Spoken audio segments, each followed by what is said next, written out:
Good morning and welcome back to the channel, and welcome back to part 3 of the Sill repairs. Right, I'm going to say it's cold today. It really is cold. So without further ado, I'm going to get my overalls on and get kitted up, and let's take you through what we're going to be doing today. So as you can see, I've pulled the sill trim cover back off, so I have got a set of new clips for those and for them fittings there also. Also, what I want to be doing as well is just address these little scratches that I made, just get them tidied back up and get rid of all this overspray. I might as well paint this as well with some nice green gloss as well, so it all follows suit. Again, I don't really need to tidy anything up. I'm just going to make it look a little bit prettier than what it already is, he says. So then we're going to fit the trim. I'm going to give this a wash as well because it's full of crud, so I need to give it a quick wash and a clean up. I might actually give it a coating of some wax as well, just to help, you know, none of this kind of stick to it and build up a sponge on the sill. But it's well protected with the stone chip, and I'm also going to inject some oil into these. Make sure that we, you know, try and keep the rust at bay as much as we can for the next couple of years. So clips, we're basically done a quick search on eBay. Jaguar sill trim, and you actually get I think there's about £5. They weren't that expensive, so you get the screw ones for the underside, and then you get the pushing ones for the side of it. So I actually bought 2 packs, one for each side, so there's no point me trying to faff about putting broken clips back on. And I've ordered some paint as well. This came from Scooby's Paints. I'm not affiliated with them in any way. Again, a quick search on eBay, so it comes out as Jaguar Racing Green, or Jasper Green as they call it, HGZ, which is the paint code for my car. So not going to spend too much time now on this side. Basically what I want to do is get this all buttoned up, put together, get the car spun round. I'm going to crack on, get this washed off, give it a quick blast with a hose pipe and a bit of soap. And I suppose I really should as well, before I move the car, is have a good sweep up under there and get rid of the bits of Jaguar on the floor there. So what I'm spraying on here is basically just a solution of truck wash, traffic film remover, this kind of stuff you put in your steam cleaners and things like that. So I just want to clean it up, get rid of these old clips, and get this prepared, ready to go back on.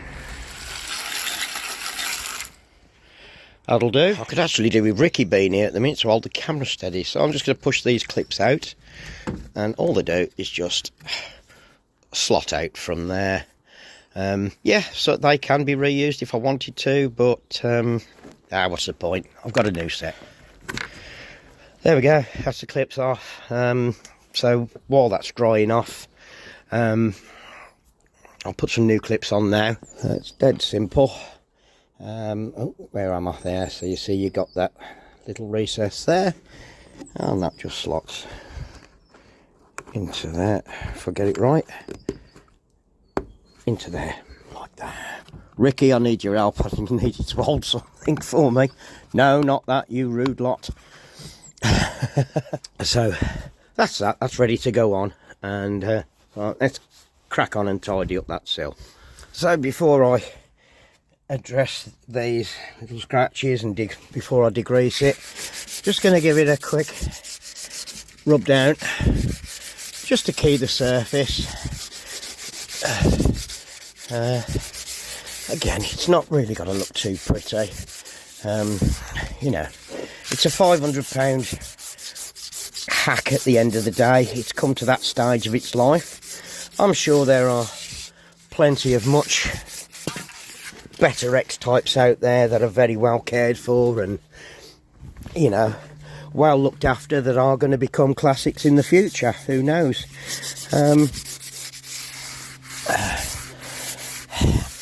I've got to admit, I don't really look after this car as much as I should. I used to spend a lot of time, you know, on my cars. I mean, especially like the Ambassador, I do love that. But my everyday car, such as this one, I did used to spend a lot of time keeping it nice and clean and waxed and polished. But I've had it 5 years. It's not been the best car, I will be honest. There are a lot of letdowns on the X-Type. Though Jag really could have done better. Things like this, I mean, it's just awful. And, you know, these were replaced when I bought the car, because the ones that was originally on it were in that state, and within 5 years that's how it's gone. And they are getting hard to find now, things like that. So that's something I might have to look into later on, get these replaced if I decide to keep the car and get it back up to scratch. I'm still looking for a driver's door, because as you can see there, the car got hit while it was parked up, and I think when I saw that, I basically lost interest in looking after it. Hence that's why it's a bit grubby and a bit of a mess, but I'm trying to keep it up to scratch. I would like to sort that door out in future, maybe. I don't know, I really don't. But at the moment, as far as I'm concerned, it's a £500 hack. You know, that's all it's worth at the moment in its current state. So, right, I'm going to go off camera for a little bit, because this is really time consuming. Me and Ricky was speaking about this once I'd sent him over part 2 of the video, which you will have already seen. You know, jobs like this can be done. I probably could have done this Sill in a weekend, you know, weather and time permitting. But when you're trying to record what you're doing on a mobile phone, because I'm not going to invest in cameras and stuff like that, you know, just for the sake of a couple of videos every now and then. I'm sure you all know how to spray. I'm just going to give this a little wipe over now with a little bit of degreaser. I'm not spending too much time on this at all. And I'll probably take the paint, the green paint, down to here. Not that it's going to be seen, but I think for when it comes for it, when I take it for its MOT, my tester's going to know that I have done some work on it, and I think he's going to be pretty satisfied with what I've done in order to give it a ticket, with a bit of luck. Who knows? And with the miracle of time, that's all them scratches are dressed there, and the sill is all nicely, heavily coated with some green paint. There we go, that'll do. I'm not going to spend too much time on it. The sill cover's going to go over there anyway. So as you can see, it's all nice and glossy and shiny under there. Looking good, I think. I think that's a fairly decent match. I'm not going to spend any more time on paint. So while that's drying off, I'm going to inject a load of wax into them holes and cavities and make sure that this rust stays at bay. I mean, everybody uses their own stuff. Some prefer wax oil or Zybart or whatever's about on the market these days. I just prefer simple motorcycle chain lube. It seems to work.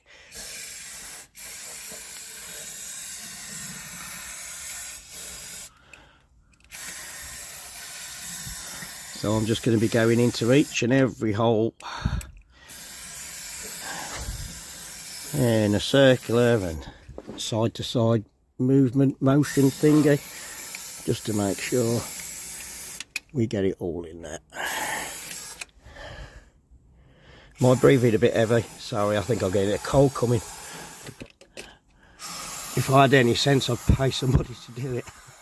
But then we wouldn't get this wonderful content that we're putting out. So that's the lubey stuff injected into there, and I don't know if you can see that it's still running out from the drains, and it's still quite liquid at the moment, but as you can see there, it is now starting to set, and it's giving a little bit gluey.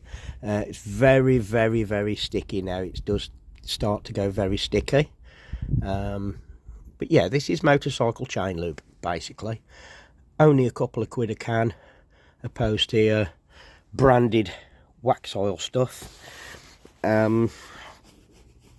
It's a lot cheaper and basically does the same stuff. Any oil, I was told many years ago when I used to run Rover SD1s, I'm sure you all remember those rotten old things. I had many of them, and the one I really aspired to and the one I loved the most was a 2.6 Van Pla Auto. And what a car that was. I had that car for about 7 years before rust really... I parked it up and it literally fell to bits over the next couple of years. And by then I'd lost interest anyway. I'll see if I've got a photo that Ricky can put in. So that's still running out. The paint, I'm not going to test it here, but I think is still a little bit tacky, so I'm not going to put the Sill trim cover on just yet. I am going to wait for that to dry, so we're going to go to a miracle of time break. So when that miracle of time happens, I'll be putting the Sill trim on. Next up, I'm going to give that Sill trim cover a coat of a little bit of... no, I'm not actually. Hang fire. We're back. Yes, this stuff. Tiger Seal.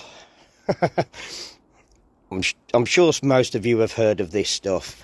Now this stuff does literally stick poo-poo to blankets. It's unbelievable stuff. So I am going to run a bead of this seal along here, all the way along, just to try and help it. I know it's going to be a nightmare if I need to pull these things back off, but hopefully I don't.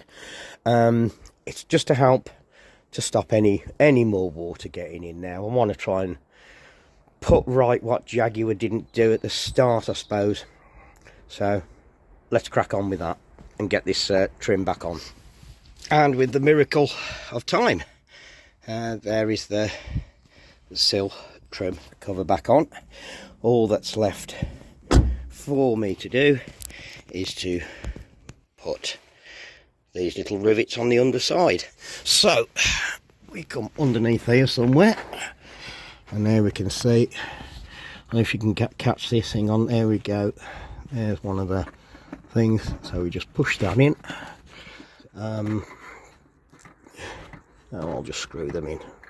I'll go and get a screwdriver, I'll get all these started. I need about 3 pairs of hands at the moment, so it's just a case of pushing this in, pushing the clip on, and there we go. So I'm going to carry on, do that off camera. I'll see you in a little while. And there we have it, all back in place. Hopefully that's enough to satisfy the MOT on this side at least. So what's next? Let's get the under there cleaned up and get her fired up and get her spun round.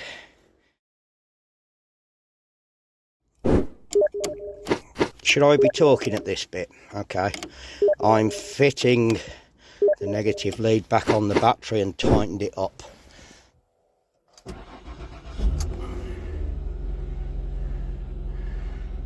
Good. Lovely princess in the mirror there. Right, that'll do for now. Let me just do a quick sweep up. All this Jaguar. Or is it Ford? Have I just upset somebody?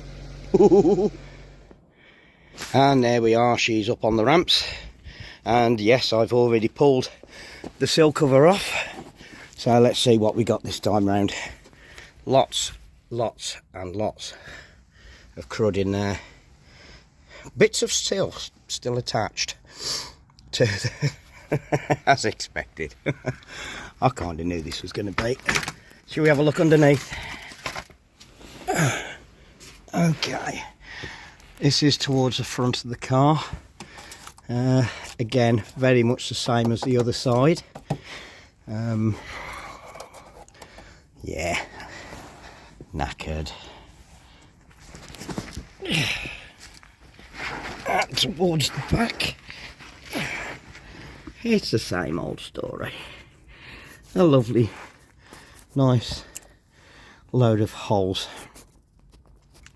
So, here we go again. Yes, there will be part 4. Part 5, part 6. How far does this thing go? Comments below, please. How much do you want to see of this side done? I'll be recording it anyway, and then we'll see what comments we get on the channel. And if you want to see more of this and how I get on with this side, please let us know, and we'll take it from there, I think. Yeah, lovely. So same as before, angle grinder along here. I'm pretty confident the sills fitted quite well how I cut them last time, so I think I'm just going to do the same. Obviously all this looks good up here. Don't need to go into those door apertures with the sill, I really don't. Again, why I was asked the question, like, why didn't I fit the sill complete, and obviously cut into those door apertures there.